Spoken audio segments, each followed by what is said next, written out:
حبيبتي والله العظيم تدرين شنو؟ انا منتظر باللحظه وبالثواني نخلص من رجلك، ومنتظر يجي حتى احرق قلبه مثل ما حرق قلبك وجابك بهذا البيت اللي كانه كهف، والله العظيم كانه قبر.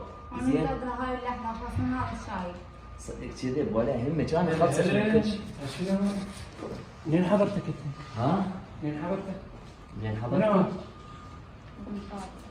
انا حبيبي. ابن خالتها هو.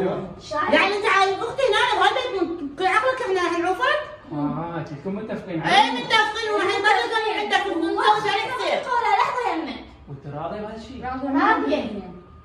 حتى التنور. حتى هي شو تريد مثلا تلقى بهذا البيت؟ ملاك ايوه ما عندي. باوع خل اقول لك شغله. البنيه انظلمت وانظلمت هواي بعيشتها وياك، انت قصرت عليها، انت تشرب وملتهي بالبنات وملتهي بالطالعه والطابه وملتهي بكل حياتك ومتلبس روحك احسن لبس. ما عاجبه. وفوقاها انت شو لك دخل بيها انت؟ وفوقاها انا ما اريدك بعد عوفني. ملاك ما اريدك. ملاك شنو تتحمل الضيف بدون فلوس؟ بدون اكل بدون شرب بدون كل هذني؟ شنو؟ خل اقول لك شغله، البنيه طفله وتحملت الحلوه والمره وياك، بس انت ما صنتها وانت ما طلعت زلمه وكفو قد كلمتك وما حافظت عليها. فمن اليوم اقول لك نزل ايدك والبنيه ما تظل وياك ولا دقيقه. فمن هسه اقول لك لا تريد البنيه لا حاضر ولا غايب، تريد بس تخلص من يمك وتخلص من هذا القبر اللي هي انت معيشه فيه. ملاك ما لك شغل ملاك. ايدك ما لك دخل بعد ملاك. ملاك مو لك بعد. ما عندك ولا دعوه. انا جايتكم هاي عرفتها وراها مشاكل. لا والله جاي وراها مشاكل. اقول لك انت مو تداني مني.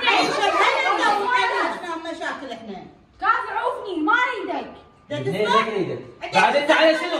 لا صحيح انت هنا انت هنا على شنو بعد باقي؟ يلا احنا ماخذين البنيه ورايحين وبعد ما عندنا مكان في هذا البيت. يلا. الباب موجود خلاص. بيتي ما يعجبكم اخذوها يلا وطلعوا برا.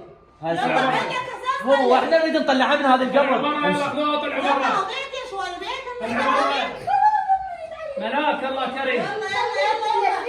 امشي امشي شكون